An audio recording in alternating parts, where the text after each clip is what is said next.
बिस्मिल्लाहिर्रहमानिर्रहीम। अस्सलाम वालेकुम नाज़रीन, आप यूट्यूब चैनल देख रहे हैं। मैं इमरान खान हूँ। फ्लड्स की सूरत हाल क्या है और कितना नुकसान हुआ और उस पर हुकूमत क्या इकदाम कर रही है, इस पर हम बात करते हैं। लेकिन आर्मी चीफ से एक मुलाकात की सुहेल वड़ाइच ने। सुहेल वड़ाइच पाकिस्तान के एक पुराने जर्नलिस्ट हैं और ये इनको मैंने देखा भी था जब ब्रसल्स में आर्मी चीफ मौजूद थे, तो उस तकरीब में इन्हें ख़ास तौर पर बुलाया गया था और उस तकरीब के बाद इनकी कोई मुलाकात हुई है आर्मी चीफ से। उस मुलाकात के हवाले से इन्होंने कुछ तफसीलात जारी की हैं। 5 चीज़ें उसमें बहुत इंपॉर्टेंट हैं, वो पांचों चीज़ें मैं आपके सामने रखता हूँ।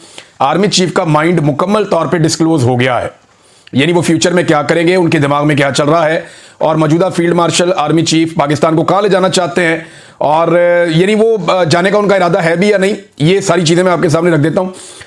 एक तो ये क्लियर बात है कि जो सुहेल वड़ाइच ने लिखा वो एस्टेब्लिशमेंट की आर्मी चीफ की इजाज़त के बगैर तो लिख नहीं सकते। यानी अगर कुछ ऑफ द रिकॉर्ड बातें होंगी तो वो सुहेल वड़ाइच साहब आर्मी चीफ के रिटायर होने के बाद बताएंगे, अगर जिंदगी रही तो आर्मी चीफ के रिटायर होने के बाद बताएंगे, उससे पहले वो नहीं बताएंगे। जब तक आर्मी चीफ मौजूद है तब तक वो वही लिखेंगे जो आर्मी चीफ की इजाजत से है।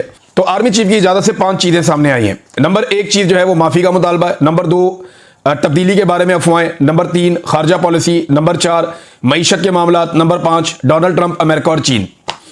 अब इसमें जो पहला नुकता है ना, जो आर्मी चीफ का स्टेटमेंट सुहेल वड़ाइच साहब ने पढ़ के सुनाया, वो मुझे बहुत अजीब लगा। मुझे लगा कि ये कोई भी बाशऊर आदमी या अक्लमंद आदमी इसको तस्लीम नहीं करेगा। यानी सियासी हवाले से एक सवाल किया सुहेल वड़ाइच ने। सियासी हवाले से किए गए सवाल पे आसिम मुनीर ने कहा कि सियासी मसालियात सच्चे दिल से माफ़ी मांगने से मुमकिन है।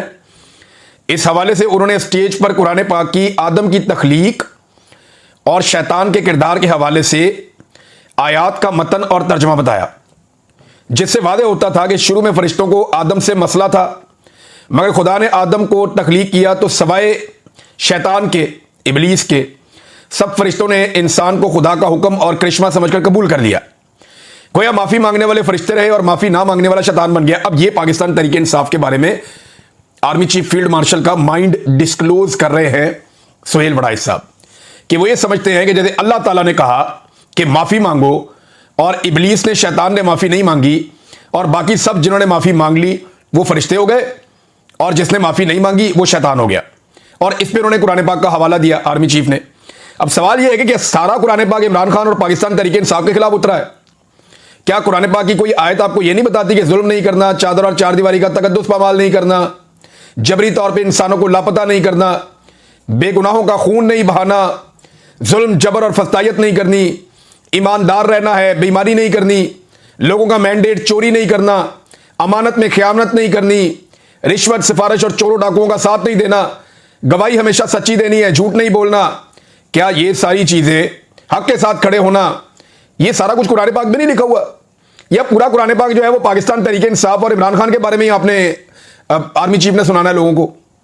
अब जब भी कभी वो कुरान पाक का हवाला देते हैं पाकिस्तान तहरीक इंसाफ पे अटैक होता है। अब ये आप गौर करें ना कि इमरान खान इसलिए शैतान है, इनके बकौल, सुहेल वड़ाइच के बकौल आर्मी चीफ कह रहे हैं कि उसने इबलीस की तरह माफ़ी नहीं मांगी और मुराद रास या फैजुल हसन चौहान या अंदलीब अब्बास या फरूख हबीब या और बहुत सारे, परवेज खटक, महमूद खान, ये बहुत सारे बाकी लोग जो हैं जिन्होंने माफ़ी मांग ली वो फरिश्ते बन गए और आप खुदा बन गए। वो तो अल्लाह ताला के कहने पर माफ़ी मांगी थी। इस तरह तो हजरत इमाम हुसैन रज़ी अल्लाह अन्हु के सामने भी रास्ता रखा गया कि माफ़ी मांगो या सर नीचे झुकाओ या तस्लीम करो या पीछे हटो, तो उन्होंने कहा नहीं, सवाल ही पैदा नहीं होता, मैं यहां कंप्रोमाइज नहीं करूंगा। वो खड़े हो गए। तो दूसरी तरफ से ये मिसाल दी जा सकती है। तो यहां इस्लाम को, मजहब को, दीन को इसके बीच में यूं लेकर आना यह नामुनासिब है।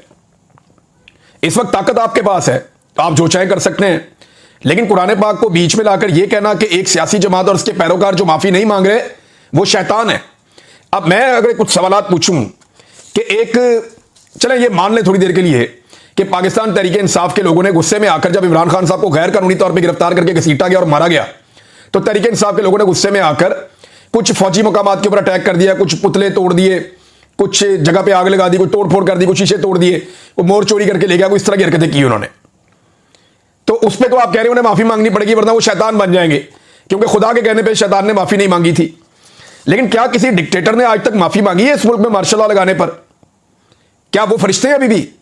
सवाल यह है कि मनशियात से लेकर कलाशनकोफ तक और कलाशनकोफ से लेकर खुद कुछ बम्बार तक मुल्क में कौन लेकर आया? यही डिक्टेटर्स लेकर आए। क्या किसी एक डिक्टेटर ने, जो मिलिट्री डिक्टेटर है, उसने माफी मांगी आज तक?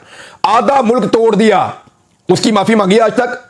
बदतरीन सरेंडर पाकिस्तान की नहीं दुनिया की तारीख में किया, 90,000 कैदी बना दिए, उसकी माफी मांगी आज तक किसी ने? कायदे आजम की बहन को बदतरीन रुसवा किया गया, उसकी माफी मांगी आज तक किसी ने? मुल्क को गैरों के हाथों जो है वो यरगमाल बना लिया गया, किसी ने माफी नहीं मांगी। और गैरों की जंग में पाकिस्तान को धकेल दिया गया, किसी ने माफी नहीं मांगी। डॉलरों की खातिर अपने बेटे और बेटियों को पकड़कर अमेरिका के हवाले किया गया, इस पर किसी ने माफी मांगी? पाकिस्तान में हुकूमतें बनाई अपनी मर्जी से और हुकूमतें गिराई अपनी मर्जी से, इस पर किसी ने माफी मांगी? पार्लियामान पर हमला किया गया, अदलिया पर हमला किया गया, हजारों घरों की चादर और चार दीवारी को फलांग गए, क्या किसी ने माफी मांगी? खवातीन को सड़कों पर घसीटा गया, आम शहरियों को अपने सियासी फायदों के लिए जबरी तौर पर लापता किया गया, अमन इंसानों के ऊपर